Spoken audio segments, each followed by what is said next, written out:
you are reversing most and all inflammatory conditions that you can consider, whether it's cardiovascular disease, it's an autoimmune condition, whether it is dementia that you're concerned about, or type 2 diabetes that you're worried about. So we are doing something really new and exciting for this episode. We have a live recording of our podcast inside our Hello Betty membership. And I'm thrilled that the person that I'm doing it with is my friend, my colleague, Dr. Mariza Snyder. Welcome back to the podcast. Thanks for having me, honey. I am so thrilled to be here. So we had you on the podcast about a year ago, and we were talking about hormones, and we're going to pick up that conversation again. So we'll make sure that we link out that original conversation in the show notes. But we are going to talk about the hormones that are involved in perimenopause and in menopause. So what's happening, right? What we can expect, how we can prepare, what are some solutions?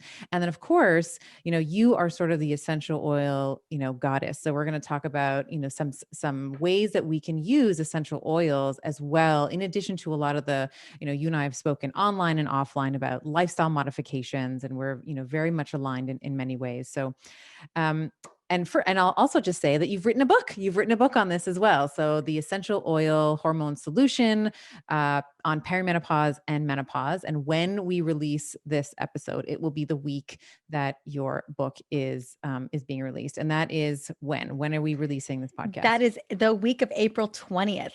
Okay, so this is coming out April 19th because these interviews that's drop Monday. On the Monday. All right. So let's actually start. I've had the privilege of reading, having an advanced copy of the book. It's wonderful. And you start the book off with this story that I believe really impact this life event with you and your mother that really impacted your belief around perimenopause, and in many ways the impetus for writing the book. Now you can correct me if I'm wrong there, but maybe you can share with our listeners, with our Betties inside the Hello Betty Club, and of course our better listeners as well, what that was. What was your... Yeah, absolutely. Yeah. Well, it started, I knew my mom had been my mom's whole life. She had hormone issues, and, growing up, and my mom and I have talked at length about this, but it was like a Dr. Jekyll, Mr. Hyde moment. My mom would be at the end of her luteal cycle. She had severe PMS symptoms. Then, this is in the 80s and the 90s, where we really didn't have anything for women. Maybe we were recommending birth control, but I don't even know if we were doing that. Like I really felt like we didn't, as a child, I didn't know what was going on, but my mom would just have these rages, and then she would be back to our mom again. So I knew at the time, I didn't know that it was hormone related. I was just a little girl. And but as I was growing up into my 20s, when I started having my own hormone issues and struggling with mood issues as well, like I was like, oh my gosh, this feels a lot like what my mom had struggled with most of her adult life. Well, it really came to a head for my mom in her late 40s, like so many women who are navigating what I call stage 2 of perimenopause. And she, at that point, the night sweats had ensued. She was having severe heavy bleeding, where there's a story in the book that we ended up having to they ended up cutting a bunch of it, but she went through 30 pads one day, or 30 tampons, and flushed them all down the toilet. Had a plumber, and this guy comes out, and he's got like a handful of them. And he's like, do you know there's 30 tampons in your toilet and you don't wonder what is wrong with it? Like, just major shamed her. It just this horrible moment. And what was she going to do? Like, she was just profusely bleeding because she had severe, at the end, our estrogen levels are up and down all over. She probably had, severe estrogen dominance at that point, potentially a fibroid she didn't know about, who knows? And so that was kind of that moment of enough is enough. Went to a OBGYN, was prescribed synthetic estrogen and no progesterone, just synthetic estrogen, and proceeded down this spiral where about a month and a half to 2 months in, she was having severe depression. She wasn't sleeping throughout the night. She was having a difficult time getting out of bed. And if you knew my mom is like this, just get up and go, just rock star. Like nothing could defeat her. She's such, just an amazing, like the epitome. She's the ultimate Betty. She's the She, superwoman of superwomen, yeah. and so she'd been going through this. She hadn't told me what was going on. She just kind of wanted to manage it herself because I think she had a lot of shame with the symptoms that she was dealing with. She was embarrassed to tell me until one night I get a call at 1 in the morning. When like your family calls you 3 times in a row and you're in at 1 o'clock in the morning and you're just like, I got to pick this up. And my mom was, I mean, I can't even describe the sound of that. She was so scared. She was having suicidal thoughts. She was in a very severe depression. And she's like, I know it was these, and I know that synthetic hormones don't do this to everybody, but she was like, I know it's the synthetic estrogen patch they have me on. And I was like, whoa, whoa, whoa, let's go backwards. When did this happen? So we ended up working with her doctors. We got her off of the estrogen patch. We found out she had severe nutrient deficiencies. She was consuming a ton of sugar. Like there were just a lot of things that were going off the rails. She was overworking. And so I put her on my protocol. And within 60 days, she had dropped 25 plus pounds. She was out of the depression. She was sleeping throughout the night. But more importantly, the biggest thing my mom has always wanted from me, she's like, can you hook me up with some more energy? Can you just give me a little bit more energy? It's always what she's been asking for. And I delivered. Fast forward, my mom turned 60 in October. Guys, She you had have to ran. see, you have to see this picture of Oh my this gosh. woman. Like when you put her picture on Instagram, I was like, oh my God, it's like J-Lo. It's like she is the J-Lo that I like. She's the closest to J-Lo that I know. She was like in cowboy boots, little like a Little skirt. And I was like, shorts. She yes, got her hair. yeah, yeah. Yeah, she's ran 75 half marathons and marathons. She's a competitive tennis player. She hikes at 4 in the morning. She runs half marathons at 4 in the morning and then goes about the rest of her day. I mean, she's just she literally in that moment at 48, 49, I probably had that sense of like, am I ever going to recover? Is this ever going to get better?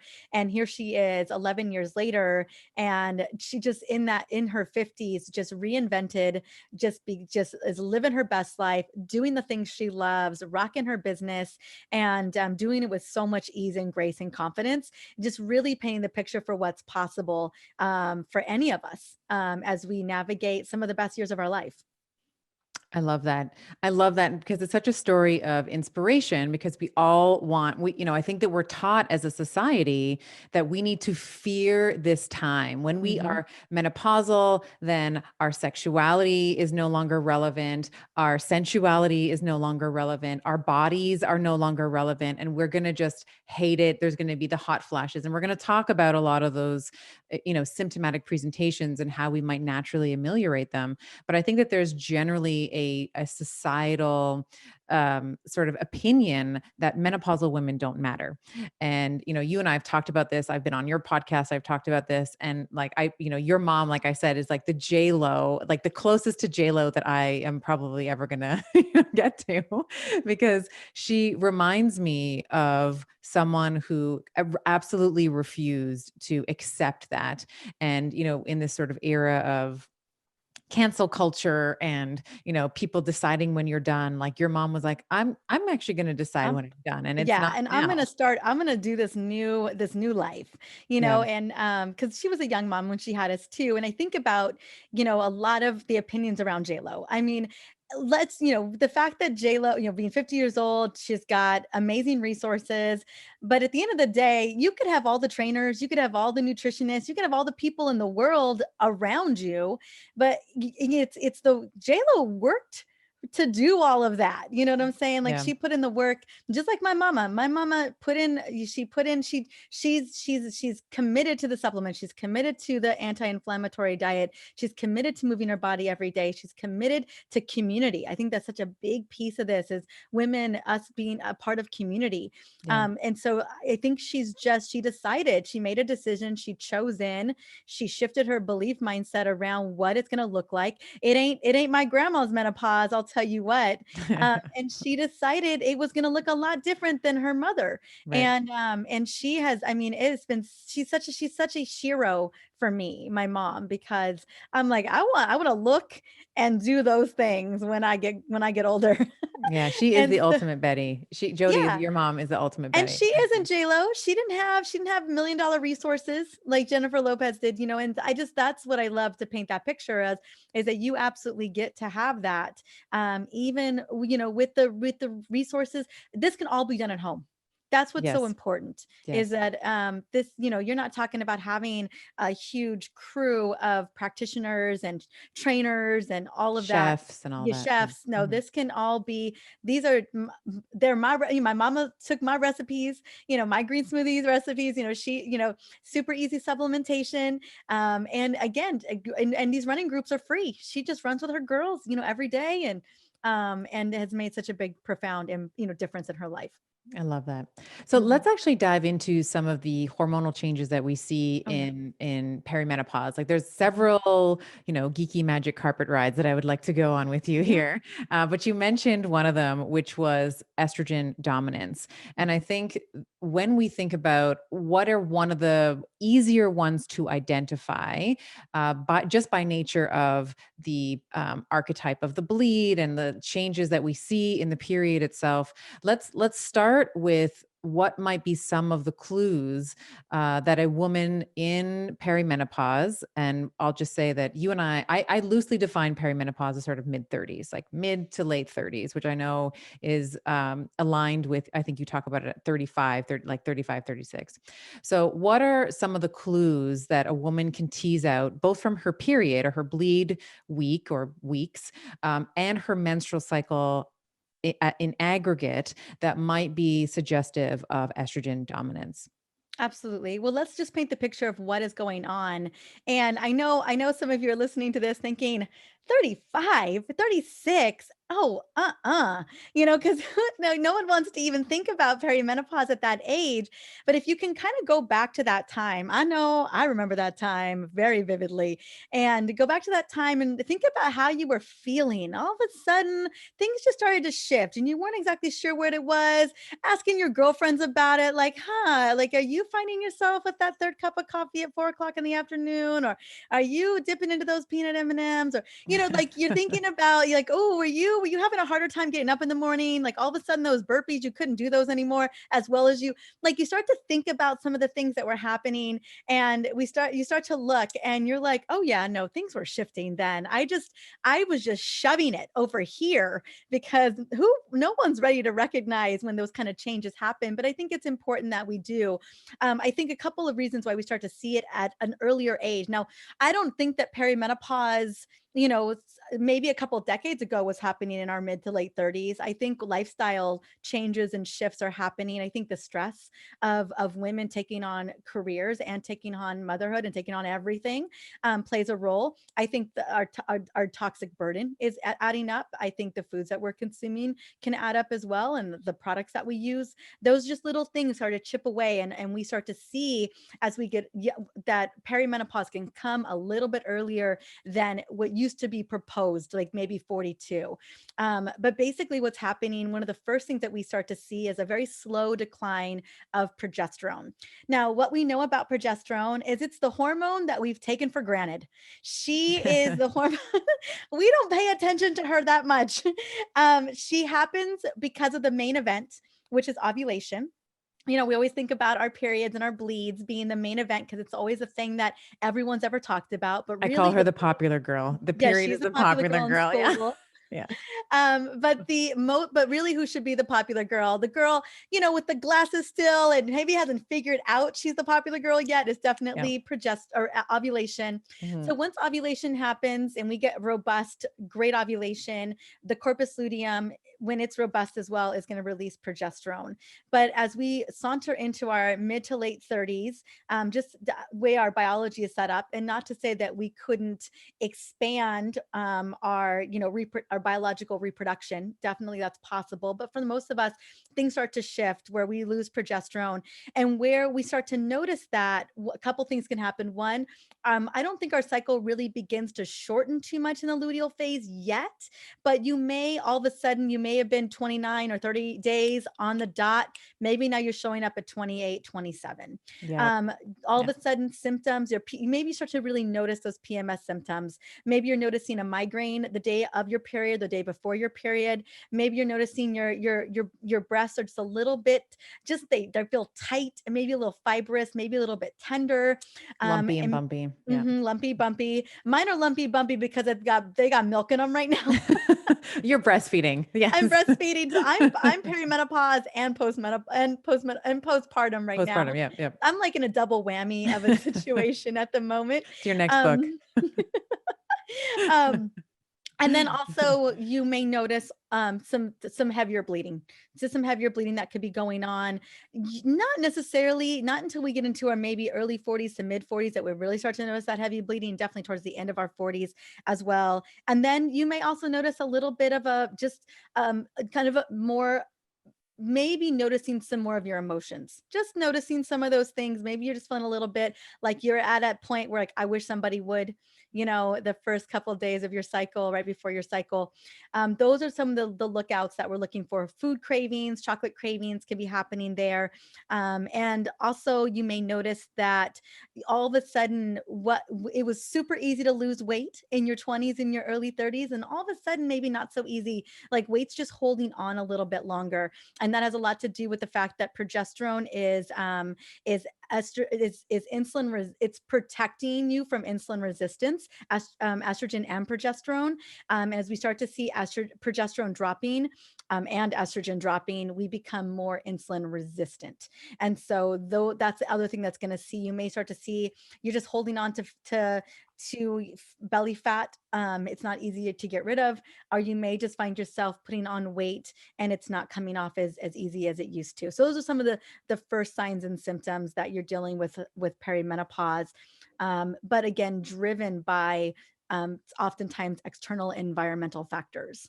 Yeah, and you mentioned a very important point. I just wanted to highlight it. You must ovulate in order Yes. to produce progesterone. So the Mhm. follicle that was housing the egg releases the egg, that's ovulation, Mhm. and then that follicle becomes the corpus luteum, which now has this capacity to secrete progesterone in anticipation of a fertilized egg. So very important point that you made.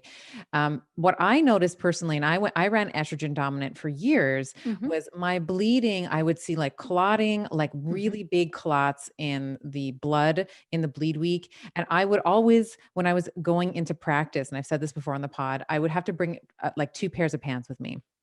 Because if I got stuck, not stuck, but if I was in a new patient exam, which is ran me about 45 minutes, or a report of findings with a patient where I was going over their x-rays and then whatever that I was going over with them.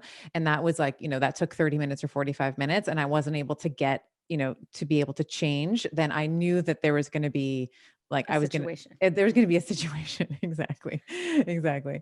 So very good points. So let's talk a little bit about, you're an integrative practitioner in that, you know that, and I know that estrogen dominance doesn't just happen in isolation, right? There are systemic patterns, poor liver detoxification, poor Mhm. gut clearance that can lead to that. So let's talk a little bit about liver detoxification and the role that it has in adding to, or improving or not improving your potential for estrogen clearance. Mhm.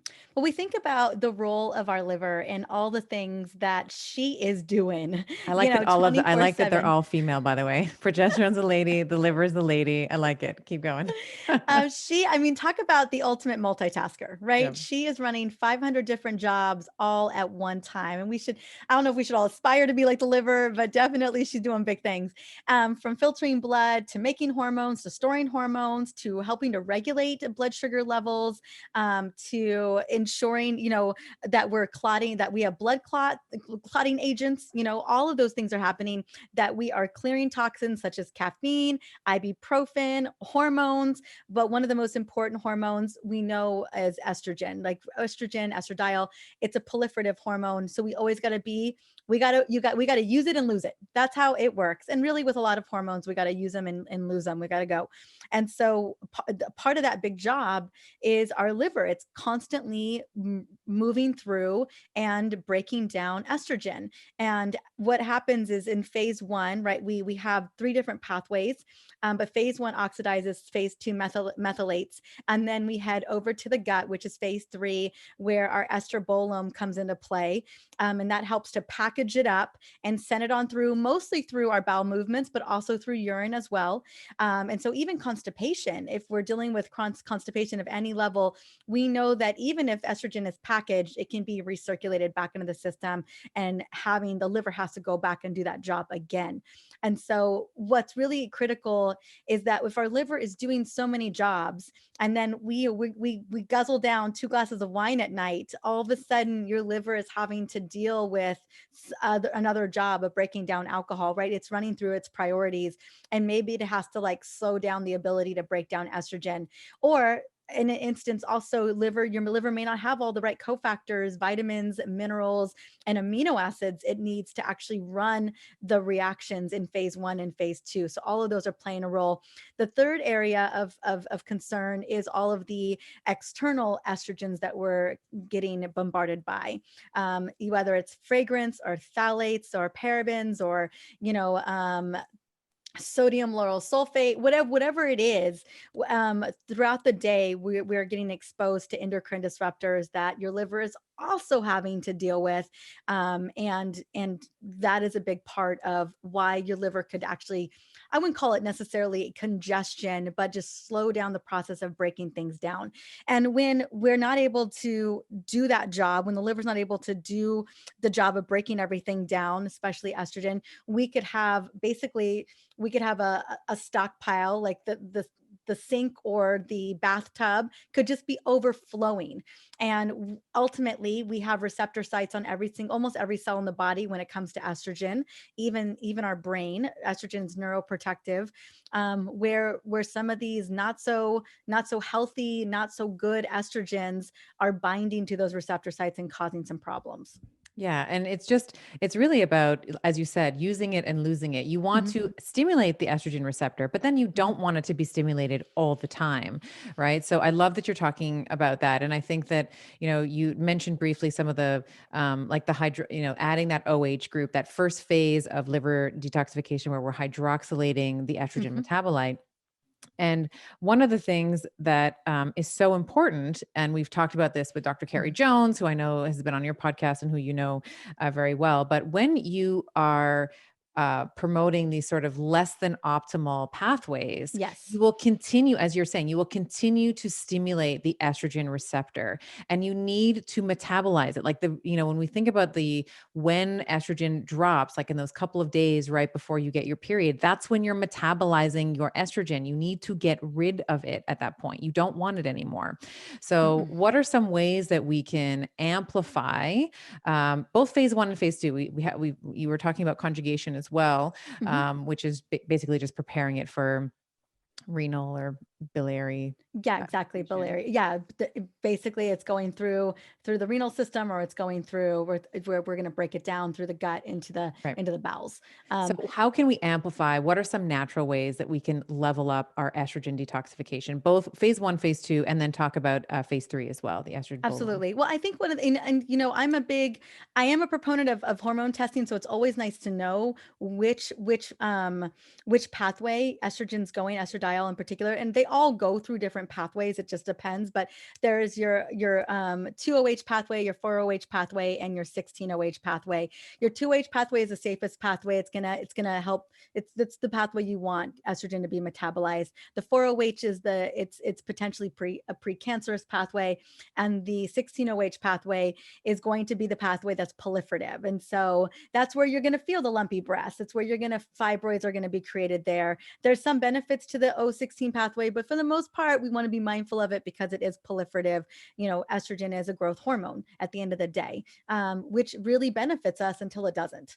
So we always want to be mindful of that. So it would always recommend it's important to know which of the phases you may be having some struggles. But if you're not able to afford it, or you're not able to do that type of testing, or it just feels overwhelming, there's just a lot of things that you can do anyway. So one of the things I always recommend, even starting your morning with a liver supporting, gut supporting detox water, water with lemon, a little bit of apple cider vinegar, maybe some cucumbers, some mint, just something, being able to kind of support the gut, kind of get it primed and prepped, the gut and the liver, just starting your morning. It'd be the first thing I would do, is just giving your liver and your gut some water.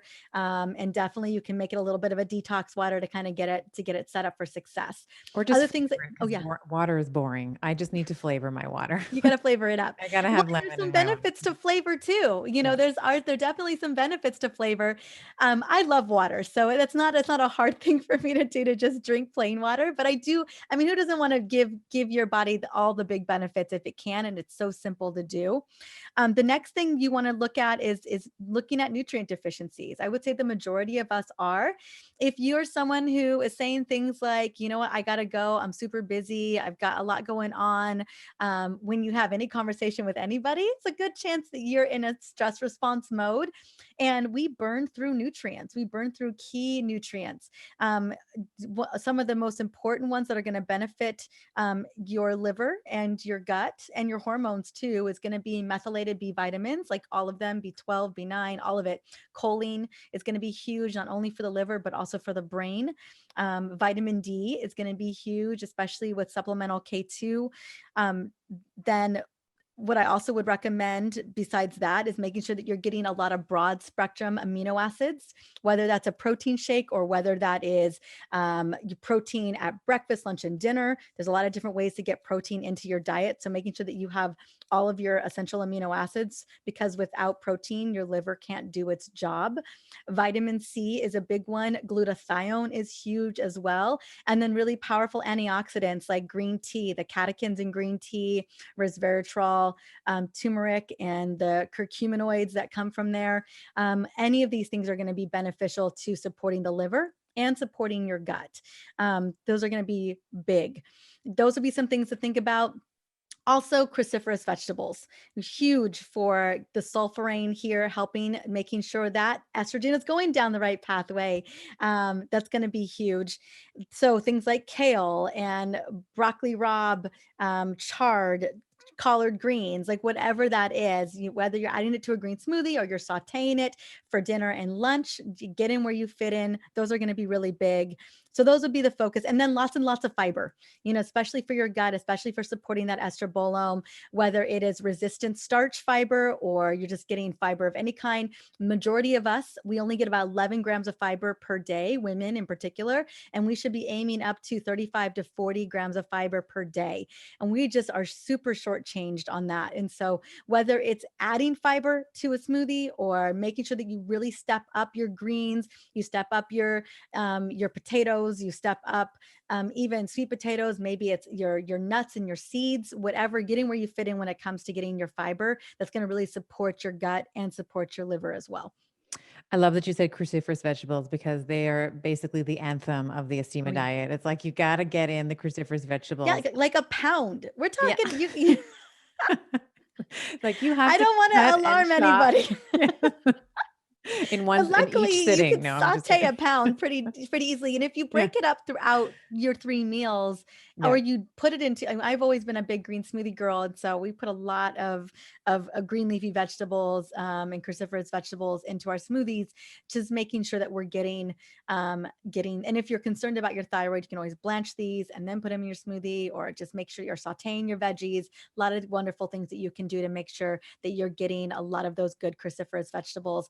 If you really want to step it up for your liver, broccoli sprouts are the way to go. You can grow your own broccoli sprouts in your own home, or you can get them at the farmer's market, which hopefully are starting to open again, or at the grocery store.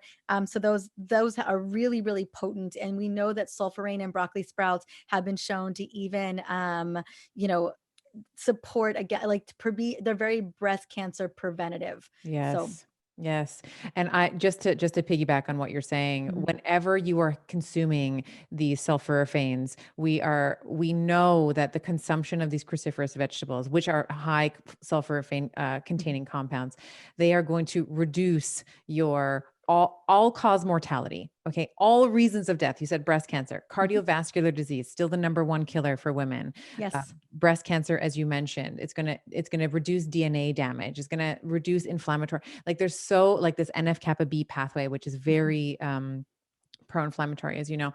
So it's It's a so win-win. it's like a win-win-win-win-win. Like you Yes. win in all the areas, like the big killers, like cerebrovascular, cardiovascular. It also, like, if that doesn't, like, shine it up for you enough, it helps in lipolysis. Like it helps you, it helps you Helps burn to break down fat. fat. Yeah, Yeah. absolutely. Yeah. Well, and I think what's most important, we think about all of a lot of the chemicals out there are obesogens. And Right. if we don't have a liver really highly functioning, I promise you, if you are a woman and you are past the age of 20, you've got some type of liver compromise, right? It's Yeah. just your liver is just having to work so hard. And so anything and everything that we can do to support the liver is going to be huge. But you think about when you're eating things like broccoli sprouts or cruciferous vegetables, all of the benefits. Not only is the gut microbiome getting so much benefit from that, right? That you are all the fiber, making sure that you are moving bowel movements through, which is so critical, not only for the health of your colon, but just moving out excess hormones, moving out excess toxins, huge there, and also helping to stabilize insulin levels. We know that that's happening there, but also we think about these foods as being so pro anti-inflammatory. Like there's side benefits across the board. So by supporting your liver and your gut with getting the right nutrients, eating a lot of green leafy vegetables, making sure that you are getting enough water every single day, you are reversing all inflammatory conditions that you can consider, whether it's cardiovascular disease, it's an autoimmune condition, whether it is dementia that you're concerned about, or type 2 diabetes that you're worried about. um, the recommendations that I'm making here, that we're talking about estrogen dominance, that's how this whole conversation started. There are a million side benefits that you're going to gain from this. Your brain's going to work better, you're going to have more energy, your digestive system's going to work better, you're just going to feel better when your liver is we're working properly.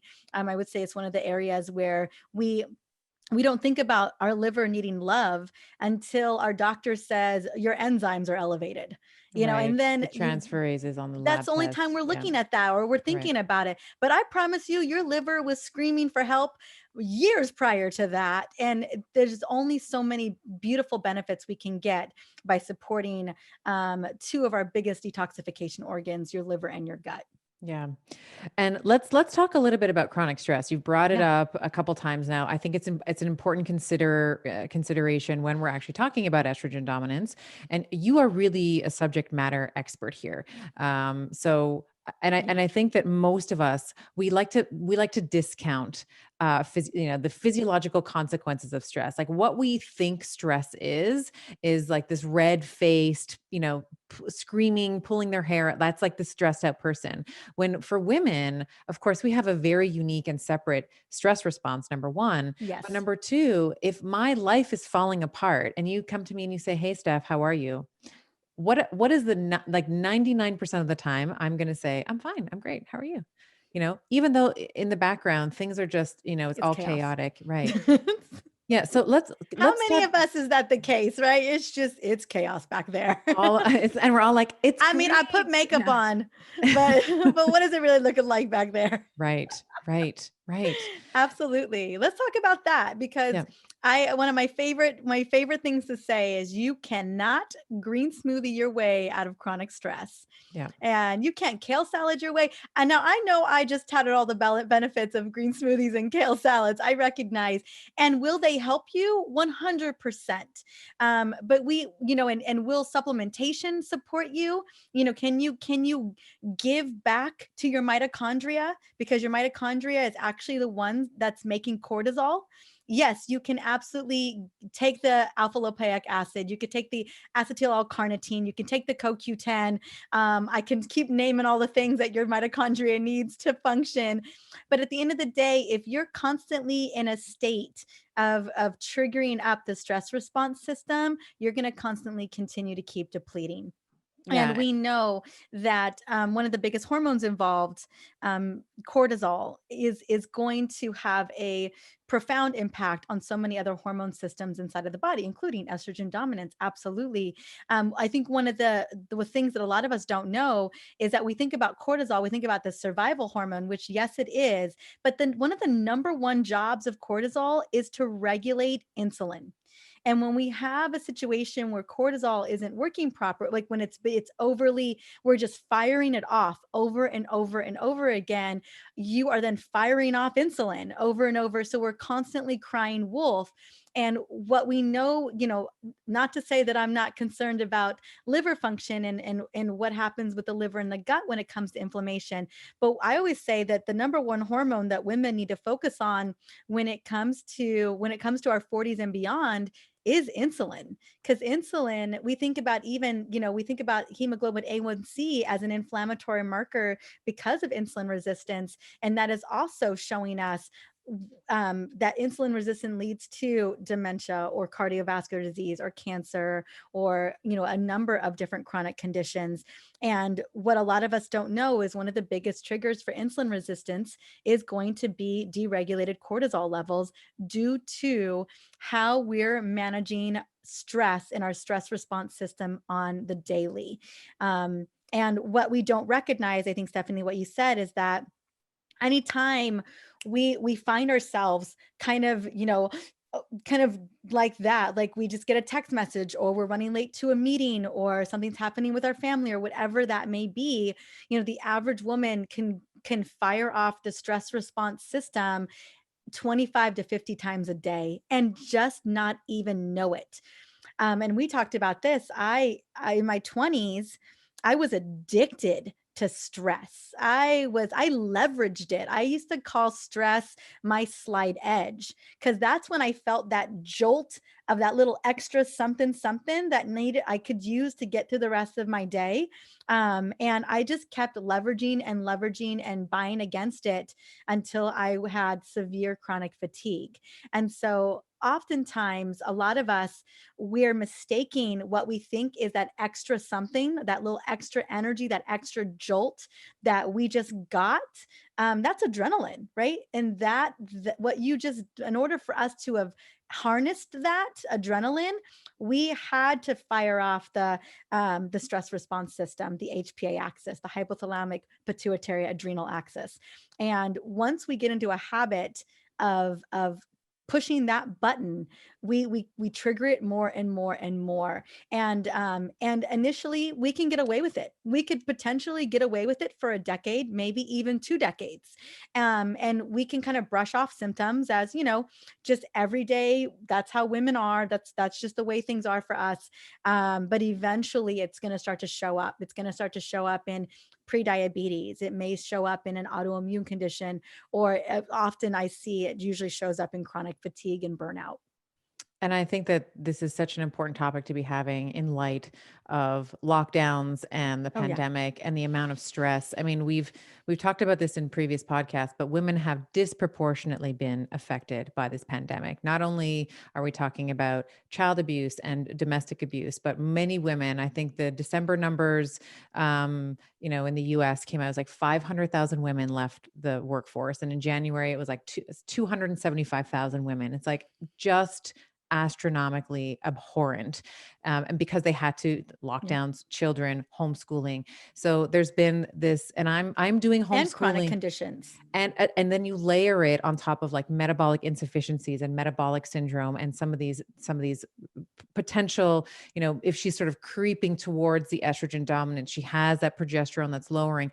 And then you throw this like big whammy of a pandemic, you take away her ability to be financially, independent, and you add on all of the stress and this uncertainty, then all of a sudden you've just, thrown gas on a fire, and we start to see this absolute dysregulation, as you were saying, in the HPA axis. Hmm. And you said something really really interesting, and I just wanted to highlight it. So cortisol is technically a counter regulatory hormone, meaning it's Hmm. supposed to it's supposed to oppose insulin, right? Yes. But you said, 25, 50 times a day we're getting these like shocks, like the adrenaline, the boss is bothering you, the child keeps interrupting you, the which is like my case, like I'm trying to get work done every 5 minutes. Mommy, I need help with, so Something, something. It's always something, something, something. something. Yeah. You're constantly being interrupted, train of thought is broken, etc. So what happens, metabolically and physiologically is cortisol is like, no insulin, no, no, no, no. We can't bring the glucose into the cell right now. We need to put them in the muscle so that we can fight or flight the impending threat. But Whatever threat that is, but which you're is not a physical sitting. threat. Right. Right. It's usually you're sitting, your Hmm. boss sends you an email that, augments your heart rate, your child interrupt, you're not running around, you're not running away from the bear. So as you said, over time, they tend to actually go up and down together because cortisol is like, hey, I need the blood glucose just in case. But insulin's like, listen, we're going to die if there's this much blood glucose in the thing. Like we They got to get. co-elevate. Yeah, they co-elevate. Exactly. Exactly. So Hmm. let's talk about let's Yeah. sort of tie this in with To insulin. solutions. Yeah, Oh, with some solutions, but also with insulin resistance, because I yeah. think that, for a perimenopausal woman, one of the things that we know is she often complains of like brain fog. There's energy and moodiness, as we've been talking about. And of course, when you're constantly firing off that adrenaline, now you're not making energy in the most efficient way. You actually move away from the mitochondria. So I just want to touch on that, and then we can get Yes. into insulin resistance, right? So the mitochondria, um, is the center, what we call oxidative phosphorylation. This is like, fancy word, just means most efficient way for our ATP to be being produced. But when you are, as you were saying, the cortisol, the adrenaline, the norepinephrine, these like these stressors, Catecholamines. Yeah. Hmm. we now are moving into less efficient ways of making energy, which is why, Betty, you are feeling bagged at 2. It's why you reach for the coffee at 3, right? Or the fourth coffee or whatever it is at that time. So let's talk a little bit about how this constant elevation of cortisol can lead into insulin resistance, and just maybe explain, what insulin resistant what it is and its relationship to cortisol. Hmm. Absolutely. So again, when we have that situation where, like you had pointed out, where our bodies, because our brain doesn't know the difference, right? I always talk the core mode of operation for our bodies is essentially survival. It's going to always, our body's always going to choose survival over anything else. And over reproduction, over digestion, over the immune system. Like we know that if we're in a state of stress, our immune system shuts down for several hours because our body is having to reallocate resources to survival. Because our brain just has not caught up with the fact that now there is Instagram and there's everyday stressors and there's to-do lists and all the things. Like your brain brain just keeps still thinking that there's some type of the really serious physical danger out there. And it does the best it can to address that. So when we get that stress response, we know that we're going to fire off the catecholamines of epinephrine and norepinephrine. Those are going to be, that's that adrenaline that you feel, that like you could almost go a little, like do a little sprint in that moment. Then the next hormone that comes in is cortisol. It's that long standing, that's what creates the chronic stress over time. And when cortisol is released, Stephanie said, it's designed to be, opposing. But over time, when we're constantly firing it, it ends up co-elevating insulin. And insulin basically is crying wolf to our cells. And eventually your cells are like, wait, nothing's happening. Why do I need to keep releasing, and so ultimately your cells and those receptor sites for insulin, which are on every cell in the body, begin to become resistant. They can't keep taking the hit, because it creates inflammation in the body. And there's a lot of protective mechanisms in your body that says, okay, enough is enough. We're going to get in trouble here.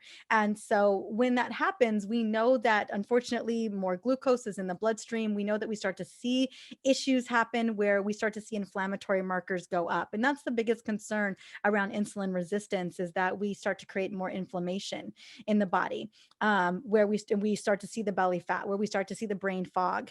We start to experience those cravings. We start to see a deregulation of estrogen and progesterone, because when I think about the hierarchy of our hormones, it's usually the metabolic hormones. It's going to be cortisol, it's going to be insulin, and it's going to be thyroid. Over time, we're going to see potentially a deregulation of our T3 and T4 hormones as well, our thyroid hormones. And ultimately what we begin to see over time, if we keep firing off the stress response system, is that we're just creating more and more and more inflammation. And that's where a lot of these symptoms are coming from. Yeah. So let's move into some solutions. Yeah. I think that there's going to be women who are listening to this, right now, in our Betty community, when we release this on the podcast live, that are going to say, man, I got all of that. Oh, I got the chronic stress. I got I the had it. insulin resistance. I have the thyroid issues. I have the estrogen dominance. I have the low progesterone. How do I begin to eat this elephant? Mhm. So how would you counsel someone in terms of where you might start, Mhm. um, deconstructing this? And then I'd like to talk a little bit about essential oils as well. But let's talk about what would be some of the first steps that you might take. And I'll say this with you know, what I used to be the person still healing from this type A Yeah. tendency, but it used to be like, okay, I'm going to do everything now. Like now I'm going to be the perfect exercise person. I'm going to be the perfect, I'm going to cut up all my food. And I still do that, but like, cut up all I my was going to prep. say, girl, You're like, I saw your Instagram story. I I saw saw this that. food. So I still do that, but it's like, I'm going to do it all. And then, so you start and you're like, you've put all these new behaviors on your plate and in your life. And what we don't realize is these actually are like hundreds of behavioral changes and decisions that you've just changed. So most people will start and then they fall off. And then they're like, damn it, is something wrong with me. So how can we slowly wade into this water, and not skydive out of a helicopter, which is what I used to do. But how can we move into this with some grace and some ease to start making that minimum effective change or minimum effective dose to start making the change? Well, I think the first step is mindset. And I think that's such a big part of your book and my book, it's just from recovering type A stressaholic. I'm gonna claim a stressaholic. I'm not gonna claim you are. I'm gonna claim I am.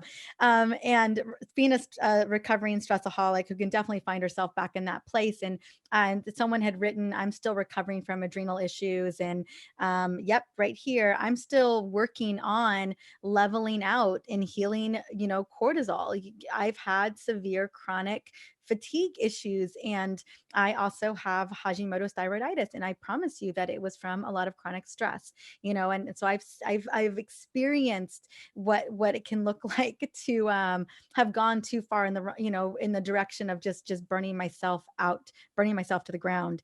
I want to first address the stress response system just really quickly, because again, I know, especially during the pandemic, and I was thinking about, my husband literally 5 minutes before I came on here was like, like, I'm pretty sure I have a concussion. I've got to go to the doctor. And we got a 3-month-old baby. We were in a bad car accident yesterday. I cannot tell you how scary, frightening that was, to be in the car with my 3-month-old and to be in a really bad accident. And so, like, like, how do you handle these moments? And how do you handle the coming days of these moments, where kind of the fallout of all of that mess? And I think that first step is awareness, is recognizing kind of some of those telltale signs of you're feeling stressed, languaging that you may use at some to somebody, tension in your chest or in your shoulders or in your neck. Maybe you notice that people in your life are kind of looking at you like you're coming at them sideways. Like when people are responding to you in a way. I think that first step is noticing, and then a couple of ways that we can shift away from the stress response system. Because again, when you're in it, your brain is focused in that moment, and it's focused on the stressor.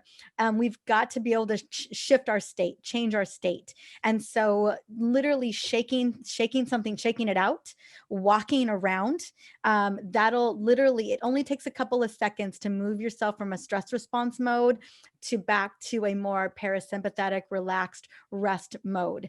But the other thing I recommend is, if you find yourself there, shake it out, take a walk, take a breather, just even a circle in your house. It doesn't have to be anything crazy. Or the next thing, if you definitely got a couple seconds, is just taking some deep belly breaths, 6 to 8 deep belly breaths. If you have an essential oil like lavender or clary sage or bergamot, we can talk about those in just a second. Something that relaxes you, something that you already know, like your brain knows is comforting and relaxing. It'll send a safety signal to the brain that says everything is okay. Everything's okay. We don't have to keep firing off these catecholamines. We don't have to keep firing off the stress response system. That's all we want. We want your brain to get distracted from the stressor, and it's going to be like, okay, everything's fine again. Let's go back to everything being normal. And if you're thinking to yourself, well, Mariza, I have no idea when this is happening to me, like I really don't know, then I recommend having your phone, and on the hour having a little chime, just a little, not the barking dog, Not the one to not the scare you. siren, not the siren. Yeah. Don't send yourself into a stress response system. Right? Don't you hate those alarms where Yeah. like, oh my God, what are you doing? Yeah. You sending everybody, like, Yeah. guaranteed the whole family just went into a stress The response chimes, system. there's the chime one. Yeah, There's like there's the really dun dun dun beautiful dun. little Yeah. chimes. You could have Yeah. maybe a babbling brook, ocean waves, whatever it is that you love, whatever gets you into that state of calm.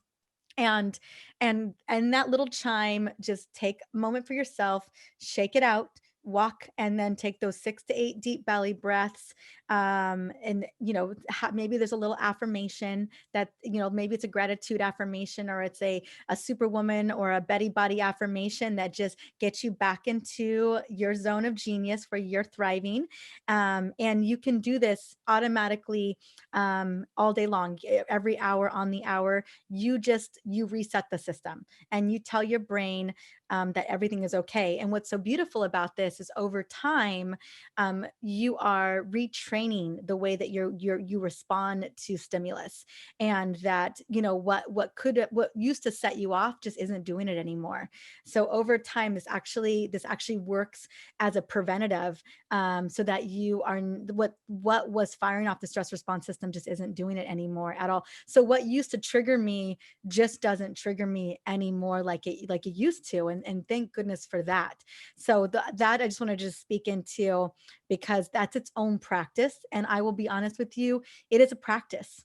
It's not something that's going to come inherent. It's not something that's going to come automatic in the beginning. But I will tell you what it is. For me, it was a pathway to survival. And my brain and the way that I respond to stimulus is very different today than it used to be.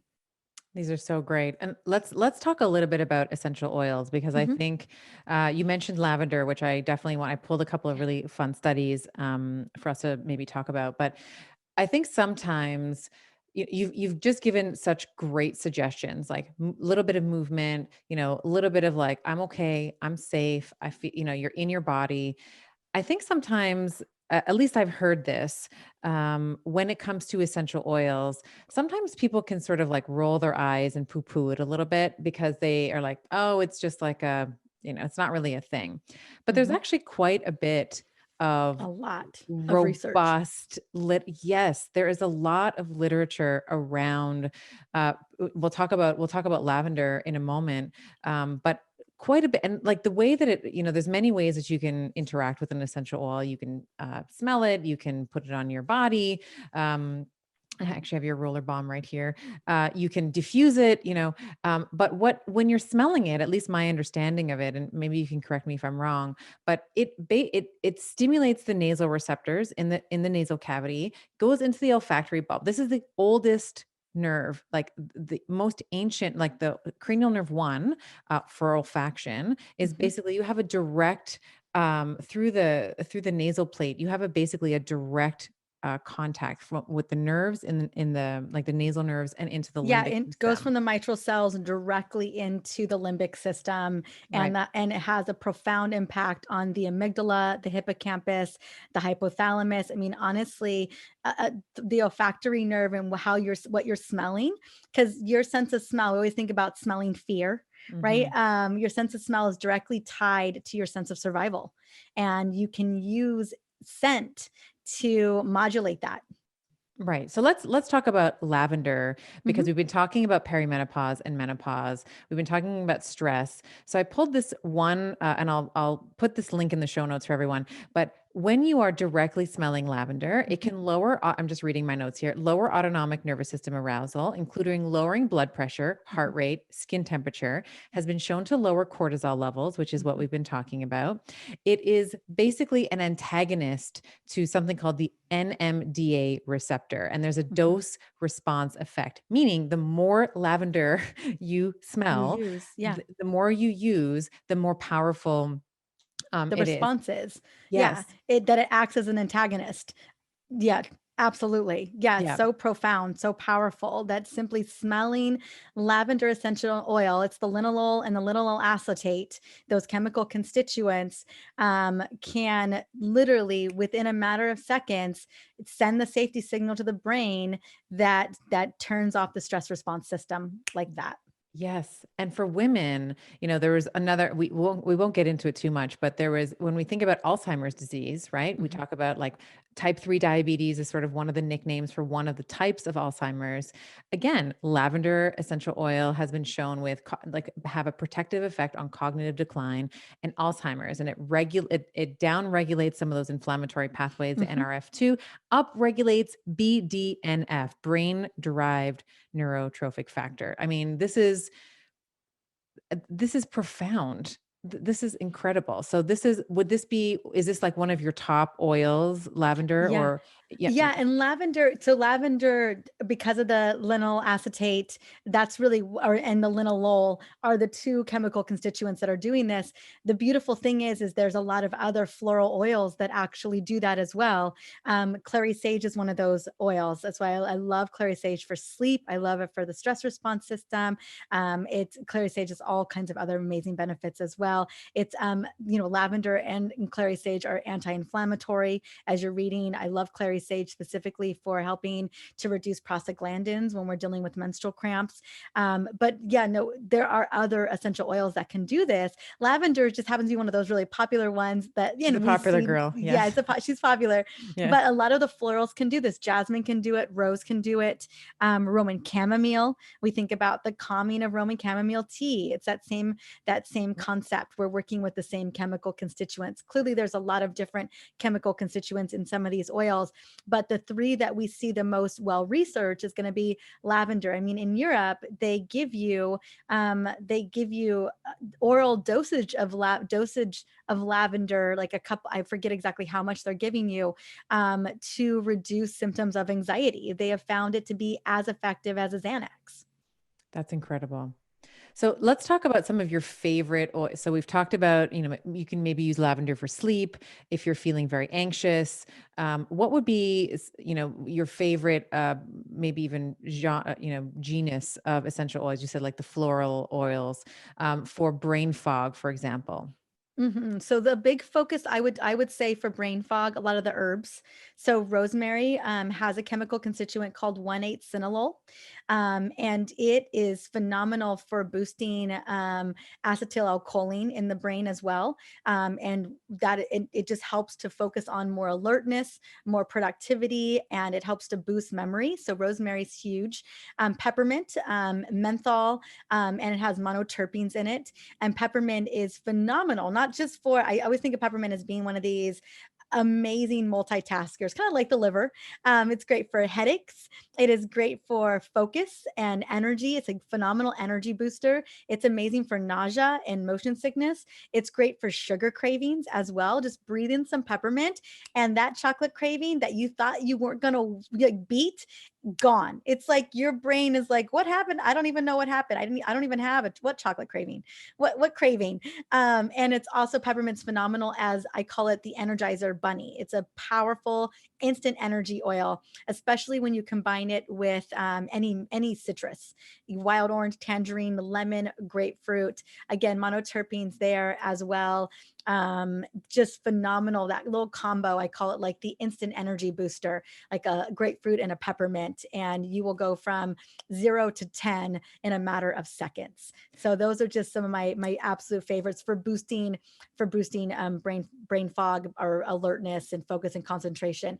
Another one that I love is frankincense. Frankincense, again, also a lot of monoterpenes there. Frankincense is powerful. It's a very anti-inflammatory.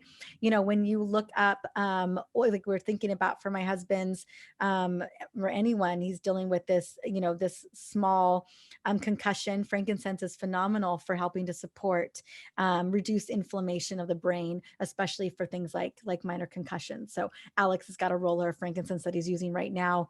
The second that we knew, he started showing symptoms of a TBI. Yeah. And I use rosemary on my hair. I feel like gives Yes, my it's great for skin hair like growth. well, I use it. Oh, I mean, you can see my hair is like really long. you've It's got all hair, the girl. rosemary. No, I love the way it feels on my scalp. Like it feels like I'm just, I don't know. I always after a shower, a little rosemary. And what I do before my workouts, this is my little secret thing that I'm going to share with you. I take an inhalation of peppermint. Mm-hmm. I did another essential oil podcast with Melissa Ramos, and in my preparation for, we were talking about thyroid, like oils for the thyroid Mm-hmm. on that conversation. But I found in my research that direct inhalation of peppermint can increase your listen to these things. Okay, so it increases your grip strength, your vertical jump, your standing long jump, visual and auditory reaction time, heart rate variability, push up performance, and it decreased the quarter-mile run time. So these people, after taking, inhale, I forget the dose. I have the link here for the study, so I can just pop it up. But after inhaling peppermint, their athletic performance generally, like all of these different parameters of athletic performance, were improved.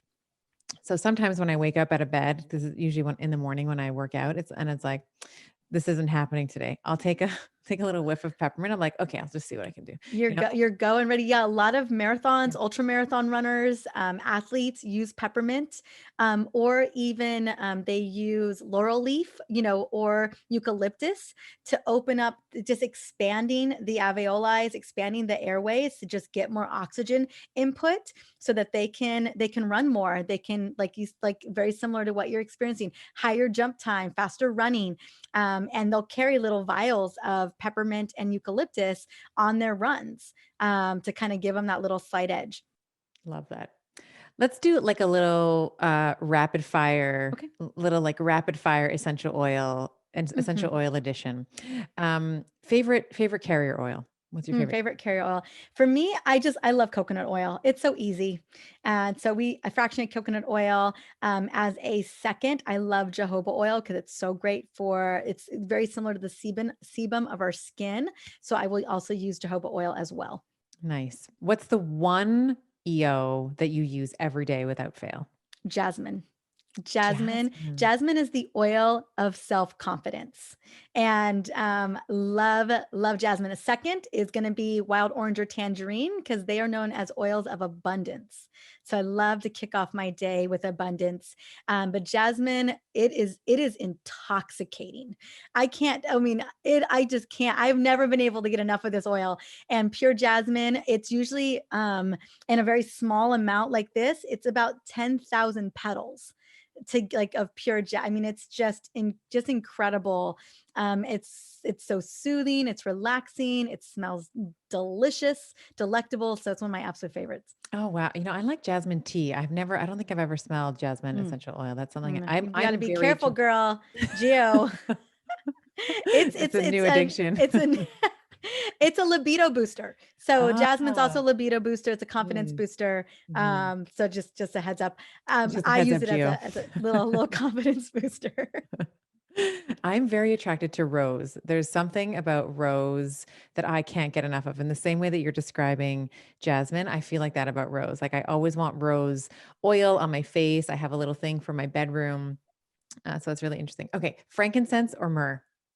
Frankincense. Mm, I love the multitude, the research on frankincense overall, and just I love the way it smells. I love it in diffusers, and I guess I've done more research on frankincense than I've done on myrrh. mhm. So I probably am persuaded in that direction due to the research. Yes, I tend to prefer frankincense as well. I maybe it's just the scent of it. I like the scent of it a Hmm. bit better. When I was dealing with a lot of estrogen dominant issues, I would often in a carrier oil put directly onto my breasts, like when they were very tender, I would put that directly on my skin, and that seemed to actually help quite a bit as well. Hmm. Mhm. All right, almost done. Peppermint or spearmint? Ooh, peppermint for sure. Mhm, Spearmint is better for kids. So it's just it's a little less intense. mhm. So if you're working with kids, like for like a little tummy blend, spearmint would be my choice there. But spearmint, I love my super sexy blend for spearmint is like tangerine, grapefruit, and spearmint. It's like an icy energy. So if you were ever thinking about making a diffuser blend, that is my favorite combo there. Love that. And what has been when you first started, and I know that you've been in the essential oil world for a long time, but what was maybe one of the first one or two, surprises that you learned about essential oils when you were first learning about them? Was there anything that really stuck out to you where you're like, "Oh, this makes so much sense," or "I never realized that this was a possibility with essential oils?" I love that. Oh, tangerine, spearmint, and grapefruit. That is so emotional. All the emotional. I was so profoundly blown away by all of the research on how to support mood, how to support depression, like Melissa, frankincense, citrus oils, how to support anxiety, things like Roman chamomile, the wood oils like cedarwood, and sandalwood, cedarwood, clary sage. Those were some of the biggest oils for anxiety, and even oils for promoting joy and just happiness. And the citruses that I named again, oils like basil, and rose, those were big players. And so I think, when I was educating, literally about essential oils for a couple of years there, and having women come back to me and share their stories, what oils were doing for them on an emotional level, overcoming trauma to dealing with mood swings to overcoming stress and burnout and overwhelm. I was just blown away. So when I think about using essential oils, I always think about how I use them to choose my mood. Like, how do I want to, I always ask myself, how do I want to feel right now? How do I want to feel today? And I pick essential oils based on their emotional component where the research really guides. And so I think that was one of the biggest things that I was so blown away. And especially the research that you demonstrated earlier too. I mean, if we unknowingly are constantly triggering that stress response system, and we feel like we don't have a lot of tools to get it back under control, and an essential oil, just by breathing it in, now mind you, there's an act and there's a practice in doing that, but then those chemical constituents are going to go straight through that olfactory nerve, hit the mitral cells, head into the limbic system, and they are going to work chemically on our limbic brain, and they're going to calm down the amygdala. You think about the amygdala being the stranger danger center of the brain. It constantly sensing if there's a danger or if there's a situation that you need to be mindful of. What if we could just calm that hypersensitivity down a little bit, by using essential oils? And that's what I've seen with children and women, people across the board, using oils to just, again, just bring a sense of calm, like that kind of that safety signal, to the brain that says everything is okay. And it sounds like you're also just bringing, with that practice, what we're always trying to find ways to get into our body, right? We're always trying to Absolutely. find ways to attune and, like, as you said, send that safety signal, but also just be like, just check in and be like, okay, girl, Mhm. like we're good, like hand over your heart. Like for me, it's like throat chakra, heart chakra, like you're good, you're fine, we're good, take a breath, pause, become present. Love all of that. All right. So tell the Bettys about your book. Tell them where they can find the book. I know you have some really great book bonuses. So tell them all of the things where they can find you on the interwebs, all the juicy places. Absolutely. Well, I think so much about exactly what you do, Dr. Stephanie, is that I think it's important for all of us to feel heard. That our symptoms are valid, that what we're going through, that we're not alone on that journey. So, a big part of this book is really going into the why. Why is this happening? Why are we dealing with estrogen dominance? Why are we dealing with hot flashes? Why are we dealing with belly fat? Like, why are we dealing with some of these symptoms? What is going on, and what are some of the root causes that are driving it? Because the answer, and I know that's why everyone's here in this beautiful membership in this beautiful group, is because we're over the status quo of the doctor saying, "Oh, you're in perimenopause. Here's birth control pills." That's, we're over that. Like, no, I want to know why. Like, why am I having this symptomology? So a big part of the book is really diving into the root causes, and then providing not only research-backed supplementation, self-care, lifestyle, essential oils too. All of it's research. I didn't put anything in there that I couldn't back up with research, throughout the whole book. And then I have a 21-day hormone makeover program that really incorporates the self-care, incorporates beautiful rituals, nutrition, and really kind of helps to heal the gut and the liver. So that's all built into the whole book as well. And again, what I think so much about this journey is, one, we know it's a journey, right? It's not just one and done. Oh, I'm over this. Oh, I can move on. But we also deserve the instant wins. We deserve wins throughout the day. We deserve those check-ins throughout the day. And I think that's really where essential oils come into play, is that I deserve that little reset here. I deserve the energy booster. I deserve the relaxation moment. I deserve that little burst of abundance and joy built into my day all day long. That's where essential oils come into play. But then also, I am building into this beautiful journey that is healing my body. And I know that that's going to take a little bit longer. It's going to be more involved. And so throughout that bigger journey, oils, I feel like, are such beautiful tools for giving us so many of those beautiful instant wins. So I that's love what you're that. going to get from this book, is all of that. And they can Yeah. find the book anywhere. Oh, They yeah, can so you can find it. find the book Yeah. anywhere. So Amazon, Barnes& and Noble, all over, and I do have an amazing, all these beautiful book bonuses that go with it. There were a bunch of chapters that didn't make it into the book because I wrote a big book. So chapters, you get the bonus chapters on that. I have a 2-hour masterclass that really dives into root causes and really the how to implement, because there's a program with recipes. You get a beautiful shopping guide, like just all these epic bonuses that I know, women want, like, they're designed to take action immediately on, that come with the book. And so I believe we'll have the book bonus, link there, so that you can go and do that, grab the book, get your bonuses. So it's a toolkit that goes with the book. I love that. And we will have all of these links in the show notes for you. And then your podcast, essentially, Yes. you tell them where they can find you there and then on the internet as well. Yes, and yes, there is an audiobook. I literally just chose the narrator. I will not be narrating the book.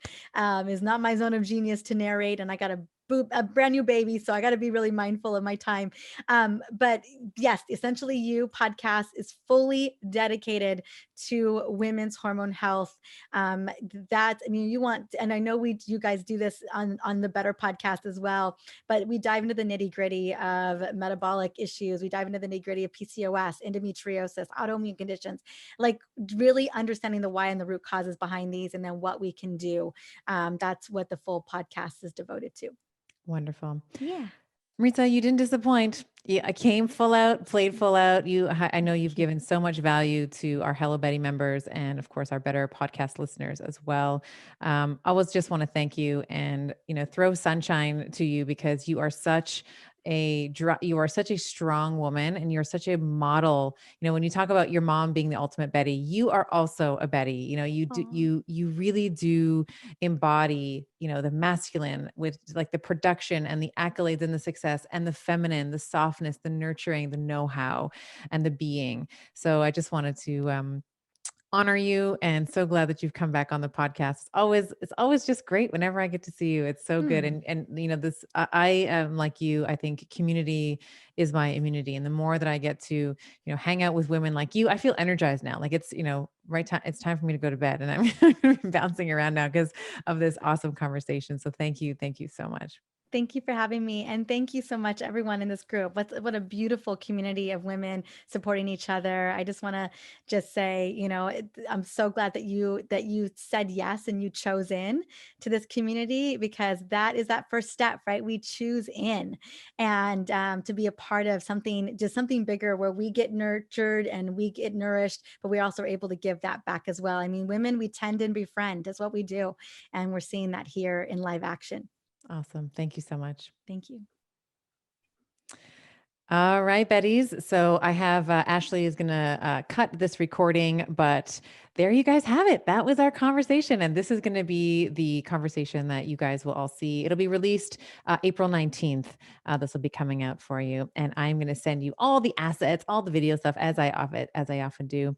And just like lots of love for you in the chat. I don't know if you have it open, but just beautiful interview. Thank you so much. I never really understood essential oils until now. Like really just awesome. Awesome for you. So thank you so much, Mariza. I know you have a lot going on with Kingston and Alex, so I'm going to let you get back to that. Send my love to Alex. And I was hoping you were going to nurse Kingston. I have to say, I was like hoping that you might nurse him while you did this podcast so I could see him, because he's so goddamn cute. But, oh my goodness, he's so cute. We have someone watching him right now. She's right there. So yeah. Yes. So the book, I think someone asked, the book is The Essential Oils Menopause Solution. Alleviate your symptoms, reclaim your energy, sleep, sex drive, and metabolism. Yes. All right, Mariza, I love you. Have a wonderful afternoon where you are, and I'll talk to you very soon. All right. Have a good day, ladies. Thank you. Bye. All right, everyone. That was the podcast. I don't know how you guys felt about having a podcast live recorded. If you loved it, we'll continue doing it. And next month, we have Dr. Shafali. So that's really exciting. All right. So I will bid you all adieu, loves, and we'll see you next week. Dr. Stephen Gundry is the video that's coming up next for you. Just click right here. We're talking about the microbiome, energy, postbiotics, mitochondria, and how to get your energy back. Continuous ketosis, 24 hours, 7 days a week, 365 days a year is really dumb.